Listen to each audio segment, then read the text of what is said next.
اور میٹنگ کے بعد صدر پوٹن نے اپنا انرجی منسٹر بھیج دیا تھا، حماد اظہر جو ہمارے پیٹرولیم منسٹر تھے، ان سے ملاقات ہو گئی تھی. بدقسمتی سے اس وقت حکومت کرائی گئی. اور یہ کہہ رہے ہیں آئی ایم ایف اپنی رپورٹ میں کہتا ہے کہ اس سے پولیٹیکل ڈی اسٹیبلائزیشن سے اکانومی ڈی اسٹیبلائز ہوگی.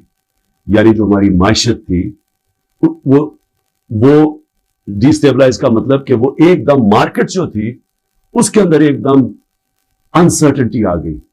جب مارکیٹ کی انسرٹنٹی کا مطلب کہ جب جو ٹریڈرز ہوتے ہیں، جو مارکیٹ ہوتی ہے، اس کو جب یقین نہیں ہوتا کہ اب کیا ہوگا، تو یہی میں نے جنرل باجوہ کو میں نے بھی بتایا اور شوکت ترین فائنانس منسٹر کو بھیجا، ان کو بھی کہا کہ ان کو بتاؤ کہ اس وقت نہ ڈی اسٹیبلائز کرنا، ان سے سنبھالی نہیں جائے گی.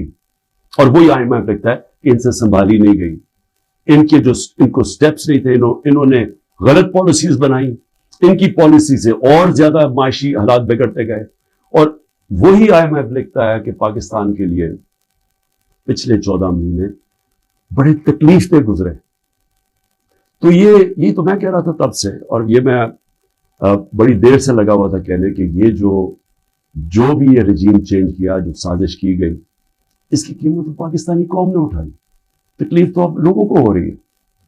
جب ہمیں انہوں نے ہٹایا تھا تو مہنگائی 12.4% تھی، جس کے اوپر شور مچ گیا، مہنگائی مارچ ہو گئی، ہر قسم کا میڈیا کے اوپر شور، پبلک میں وہ میڈیا والے جو باقاعدہ عوام میں نکلتے تھے، چیزیں بڑی مہنگی ہو گئی، دنیا میں چیزیں مہنگی ہو گئی تھی.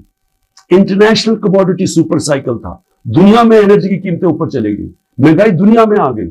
1970 کے بعد دنیا میں سب سے زیادہ مہنگائی آئی کرونا کی وجہ سے. اس کے باوجود 12.4% پہ ہماری مہنگائی تھی، اور پچھلے مہینے 38% پہ پہنچ گئی تھی مہنگائی. اب تھوڑی کم ہوئی ہے، اور مہنگائی کم ہونی چاہیے اس لیے کہ دنیا میں تیل کی قیمت اور انرجی کی قیمت نیچے آ گئی ہے. کموڈٹیز دنیا کے اندر 35% ان کی قیمت نیچے آ چکی ہے جب ہماری حکومت تھی.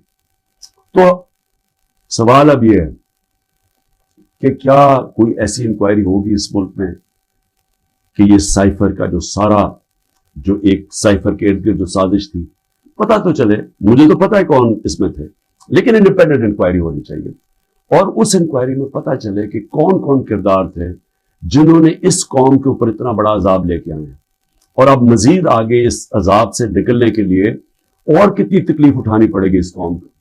اور اس کے لیے میں پھر سے کوشش تو کرتا ہوں کہ ہمارے چیف جسٹس صاحب کو اس کے اوپر سوچنا چاہیے کہ وہی ایک انکوائری کر سکتے ہیں، کیونکہ یہ حکومت تو کرنے نہیں دے گی، اور نہ ہی مجھے افسوس سے کہنا پڑتا کہ ہماری اسٹیبلشمنٹ بھی کرنے دے گی، کیونکہ اس کے اندر ملوث ہیں جو جنرل باجوہ، اور انہوں نے جو جس طرح یہ پوری 6 مہینے پہلے سے جو پلان بن رہا تھا گرانے کا. اب تو خیر خواجہ آصف کہہ رہے ہیں کہ 2021 سے ہی پلان بنایا ہوا تھا جنرل باجوہ نے ہماری حکومت گرانے کا. تو لیکن اب ذرا ان سے بھی سوال پوچھنا چاہیے کہ آپ نے ہمیں جب گرا کے ان کو لے کے آئے جن لوگوں کو، تو کیا آپ کو اعتماد تھا کہ یہ اس ملک کو اٹھا لیں گے؟ 30 سال سے جو حکومت کر رہے تھے، اور ان کے دور میں کوئی مجھے سنہری دور بتا دے کہ جب انہوں نے کوئی معیشت میں بڑی ترقی کروائی ہو، کوئی مجھے پتا چل جائے کہ انہوں نے کون سا وہ کیا 99 میں جب چھوڑ کے گئے تھے نون لیگ، تو ذرا بتائیں کہ کیا وہ معیشت کے حالات آپ کو پتا تھے؟ یہ ساکھدار تھے، وہ بینکرپٹ کر کے چھوڑ کے گئے تھے. اور پھر اب یہ آئی ایم ایف کہہ رہا ہے کہ جو 2018 میں یہ چھوڑ کے گئے تھے پاکستان، وہ خود کہہ رہے ہیں کہ وہ تحریک انصاف نے بڑے زبردست مشکل فیصلے کر کے ملک کو اس سے نکالا. تو کیا کوئی ذمہ داری اٹھائے گا اس کی کہ جب اتنی بڑی طاقت ہو جاتی ہے کسی کے پاس، تو کیا اس کو پھر ذمہ داری نہیں لینی چاہیے جبکہ وہ طاقت کا غلط استعمال کرتا ہے؟ اور یہی انکوائری میں چیزیں آنی چاہیے. کیوں؟ کہ آگے سے ایسی غلطیاں نہ ہوں، کہ آگے سے کوئی ایک آدمی خود ہی فیصلہ بند کمرے میں فیصلے کر کے ملک کو اس طرح کی مشکلات میں نہ ڈالے. اب میں جو دوسری چیز کہنا چاہتا تھا وہ یہ کہ اس وقت ایک ظلم کی انتہا، ایک ظلم کا ایسا نظام چل رہا ہے جس کی میں سمجھتا ہوں انتہا ہے. سب سے پہلے تو میں جو خواتین اس وقت جیلوں میں، میں سوال پوچھنا چاہتا ہوں کہ انہوں نے کون سا جرم کیا؟ کیا پاکستان کا آئین پرامن احتجاج کی اجازت نہیں دیتا؟ کہیں آئین میں لکھا ہوا ہے کوئی نو گو ایریا سے؟ کہیں پاکستان کے آئین میں لکھا ہوا ہے کہ اگر کسی کو اگر کسی سے کوئی سمجھے کہ ناانصافی ہوئی ہے ان سے، تو کیا وہ کوئی ایسی ایریاز ہے جدھر وہ احتجاج نہیں کر سکتے؟ جب سپریم کورٹ کہتا ہے کہ پارٹی کے چیئرمین عمران خان کو غیر آئینی اور غیر قانونی طور پہ اغوا کیا گیا اسلام آباد ہائی کورٹ سے، اور جس طرح اس کو مجرموں کی طرح ڈنڈے مار کے لوگوں کو، اس کے بھی اور لوگوں کو، وکیلوں کو، جس طرح اس کو پکڑ کے لے کے گیا تاکہ ساری دنیا دیکھے کہ کس طرح ایک پارٹی کے سربراہ کو کس طرح کا یعنی اس کے ساتھ رویہ تھا، تو کیا اس کا اجازت نہیں تھی کہ پرامن احتجاج اس ناانصافی کے اوپر کرے؟ اور جب رینجرز اٹھا کے لے کے گئے تو کدھر احتجاج کرنا تھا؟ وہی نا کنٹونمنٹس بھی کرنا تھا، جی ایچ کیو کے سامنے کرنا تھا، اور کدھر جا کے کرتے؟ تو میں سوال یہ پوچھتا ہوں، اس میں جرم کیا تھا؟ جرم جو تھا جو جلائے ہیں، جرم تھا کور کمانڈر کے گھر کو آگ لگانا، یہ جرم تھا۔ جرم وہ تھا جو عسکری ٹاور جلائے گئے ہیں اور جدھر جدھر بھی جلائے گئے ہیں، وہ جرم تھا۔ اب میرا سوال یہ ہے کہ کیا اس جرم میں 10,000 لوگ پر شریک تھے؟ کیا 50-60 لوگ ہوں گے جنہوں نے جا کے جلایا؟ میرا اگلا سوال یہ ہے کہ یہاں سی سی ٹی وی کیمراز ہیں، کیوں نہیں سی سی ٹی وی کیمراز کی فوٹیج سامنے آئی کہ وہ کون لوگ تھے جو پہلے گئے ہیں، کن لوگوں نے آگ لگائی؟ کیا اتنا مشکل ہے اس کو ڈھونڈنا؟ یا سیف سٹی کے کیمراز ہیں، کیا سیف سٹی کے کیمراز نہیں بتا سکتے ہمیں کہ وہ کون لوگ تھے؟ کیونکہ ہم سب چاہتے ہیں کہ ان کو سزا ملے، لیکن اس کی آڑ لے کے یہ کرنا کہ پوری پارٹی کے پیچھے پڑ جانا، جدھر پارٹی کے لوگ ہیں ان کے اوپر، ان کے گھروں میں گھس جانا، نہ ان کی عورتوں کو دیکھنا، نہ بچوں کو دیکھنا، نہ رشتہ داروں کو دیکھنا، جو آئے تو اسے پکڑ کے جیلوں میں ڈال دیں۔ پولیس کو فری ہینڈ دے دیا ہے کہ اچھا جی آپ کی وہ جیو فینسنگ میں آپ کا آ گیا ادھر، تو چلو جی آپ کو پکڑ کے ہم جیل میں ڈال رہے ہیں، لیکن اگر آپ پیسے دے دیں گے اتنے تو ہم آپ کو جیل میں نہیں ڈالیں گے۔ ریٹس لگی ہوئی ہیں، 15 لاکھ سے شروع ہوتے ہیں، کسی کو 10 لاکھ میں بلیک میل کیا جاتا ہے، کسی کو 5 لاکھ میں۔ اپنے ملک کی ہم پولیس کی تباہی کر رہے ہیں یہ حرکتیں کروا کے۔ کوئی انڈیپینڈنٹ انویسٹیگیشن ہوگی اس کے اوپر؟ کیا عسکری ٹاورز کے اندر نہیں ہم بتا سکتے؟ ایک انڈیپینڈنٹ صحافی کی پوری سٹیٹمنٹ آئی ہوئی ہے کہ وہاں کیا ہوا، اس میں پی ٹی آئی والے نہیں تھے عسکری ٹاور۔ ایک پتا چلے کہ ریڈیو پاکستان پشاور کس نے جلایا تھا، اس کے اوپر کوئی انویسٹیگیشن ہونی چاہیے، کیوں نہیں ہوئی ابھی تک؟ میرا سوال یہ ہے کہ کیوں نہیں ابھی تک آئی جی پنجاب اس سے کیوں نہیں پوچھا گیا کہ کیوں پولیس وہاں نہیں پہنچائی کور کمانڈر ہاؤس؟ کیوں اس سے نہیں پوچھا جا رہا؟ جب یہ ہوا تھا امریکہ کے اندر کیپٹل ہل، ان کی پارلیمنٹ کے اوپر جب ڈونلڈ ٹرمپ کے لوگوں نے ہلا بولا تھا تو سب سے پہلے پولیس چیف کی خبر لی گئی تھی۔ اور مجھے یہ پھر سے میں پوچھنا چاہتا ہوں کہ یہ جو عورتوں کو پکڑا ہوا ہے، ہماری اسٹوڈنٹس پکڑے ہوئے ہیں، لوگوں کو جیلوں میں ڈالا ہوا ہے، برے حالات میں رہ رہے ہیں، جو خبریں آ رہی ہیں باہر، کیا کیا ان سے ہوا ہے، وہاں کتنوں سے تشدد ہوا ہے، ان سے اپروول بنانے کے لیے کیا کیا ان کے اوپر ہر قسم کا ظلم کیا گیا، کہ یا کہہ دو کہ عمران خان نے کہا تھا وہاں جا کے تو فائلیں جلا دینا کور کمانڈر ہاؤس میں، کور کمانڈر ہاؤس کو بھی فائلیں جلا دینا۔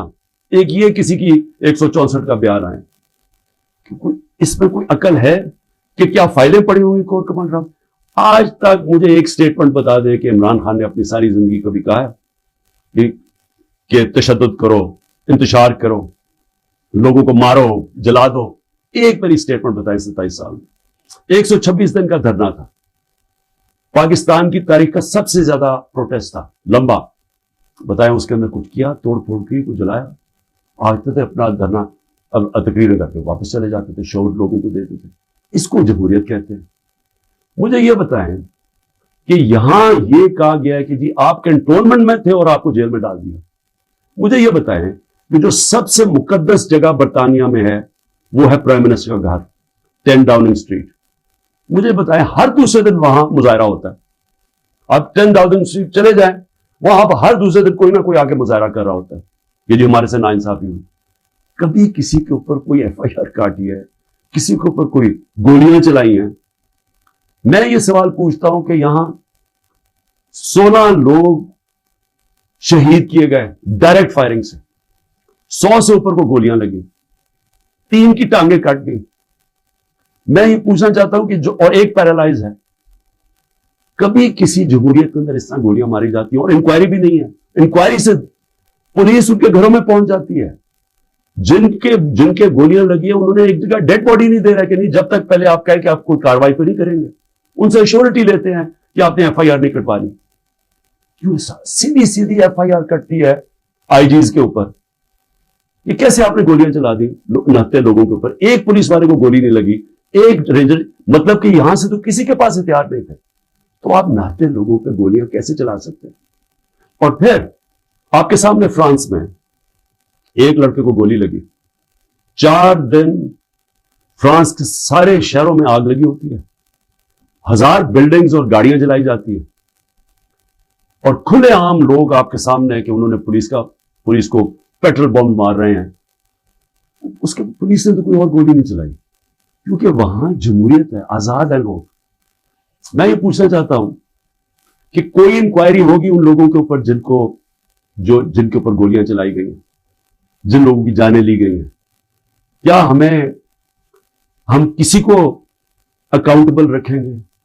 کیا اس ملک کے اندر کوئی انصاف کا نظام ہے، یا صرف طاقتور جو مرضی کرنا چاہے جنگل کے قانون کی طرح وہ کر سکتا ہے؟ یہ کیسے ہو سکتا ہے؟ چلے عورتوں کا میں نے شروع میں بات کی، بچوں کو کیوں پکڑ لیتے ہیں؟ ڈاکٹر امجد کا ابھی اس کی مجھے کل میسج آئی، 13 سال کا بیٹا. ڈاکٹر امجد گھر تھا نہیں، 6 دفعہ اس کے گھر چھاپے پڑ چکے. اس کے 13 سال کا بیٹا اور اس کا ایک بھتیجا تھا، وہ کوئی 18 سال، ان کو اٹھا کے لے گئے. ساری رات وہ اس کے اوپر کپڑا ڈال کے 13 سال کے بچے کو پھراتے رہے.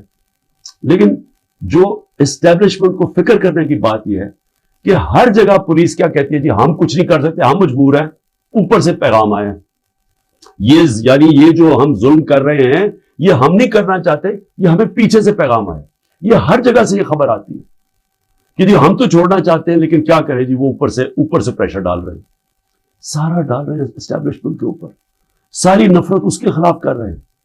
یہ تو کوئی دشمنوں کی ضرورت نہیں ہے. یہ جو سارا ظلم کیا جا رہا ہے یہ اب پولیس اپنے اوپر سے اتار رہی ہے. یہ جو گھروں پہ بھی جاتے جی ہمیں آرڈر ہے کہ گھر توڑ دو، لوٹتے ہیں گھر کہ جن کو سبق سکھاؤ. بچوں کو پکڑنا، عورتوں کو پکڑنا. اور یہ حال ہے کہ زمان پاک میں اب یہ حال ہے. ذرا میں آخری بات کر رہا ہوں. زمان پاک میں کیا ہوتا ہے، یا ایک نائی آتا ہے ہر تھوڑی دیر کے بعد، جو گارڈز بھی ہیں یا کام کرنے والے ہیں، وہ ایک دفعہ آتا ہے ان سب کے بال کاٹ دیتا ہے. وہ 3-3.5 گھنٹے کے لیے 4 گھنٹے تک وہ بیٹھ کے بال کاٹ دیتا ہے. وہ نائی نہ آئے یہاں، سارے پوچھیں کدھر چلا گیا وہ نائی. اس کو جب بھیجا آدمی کہ جی پتا تو چلا تم آئے کیوں رہے، اس نے ہاتھ ایسے پکڑ لیا. کہتے جی میرے پولیس پہنچ گئی اور پولیس نے کہا کہ تم 3.5 گھنٹے زمان پارک میں کیا کر رہے تھے. اس نے ہاتھ چھوڑ لیا کہ جی میں نہیں آ سکتا. تو یعنی یہ حالات ہے کہ زمان پارک میں آنا جرم ہو گیا. یہ کدھر پہنچ گئے ہم؟ یہ ایک پولیٹیکل پارٹی ہے. عمران خان ایک پولیٹیشین ہے، ایک غدار نہیں ہے. اس کا جینا مرنا اس ملک میں ہے. جو لوگ آج اوپر بٹھائے ہوئے ہیں، میں انشاءاللہ کل پورا توشہ خانہ کا بتاؤں گا، کیونکہ اس پہ جلدی شروع میں جس طرح بتایا کوشش کر رہی ہے کہ کسی طرح اس کو ڈسکوالیفائی کریں یا جیل میں ڈالیں. یہ سائفر آ گیا، توشہ خانہ آ گیا، یہ باقی سارے جو 180 کیسز ہیں. لیکن وہ جو لوگ اوپر بٹھائے ہوئے ہیں، کوئی دیکھا ہے ان لوگوں کا کون ہے؟ وہ اس کے قوم کے بڑے بڑے مجرم ہیں. وہ لوگ ہیں جو 30 سال سے جرم کر رہے ہیں، جن کے اوپر اتنی فائلیں ہیں ان کی چوریوں کے اوپر.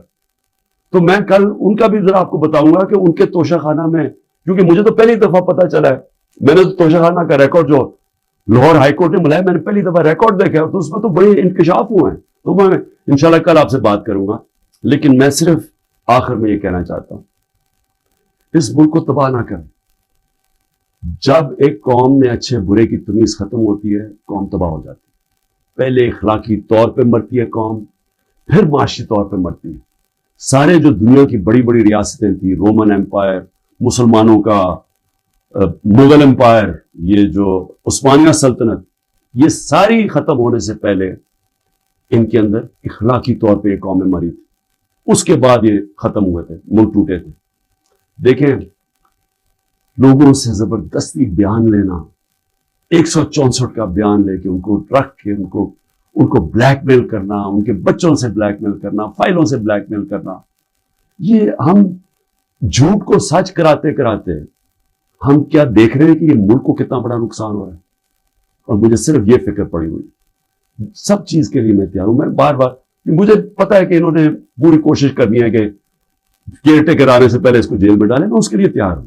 لیکن کیا ملک کا ہم سوچ رہے ہیں؟ وہ نہیں سوچ رہے جن کے سارے ڈالرز باہر پڑے ہوئے ہیں. سوچ ہمیں, ہماری طرح کے لوگوں کو سوچنا چاہیے جن کا جینا مرنا پاکستان میں. پاکستان زندہ باد.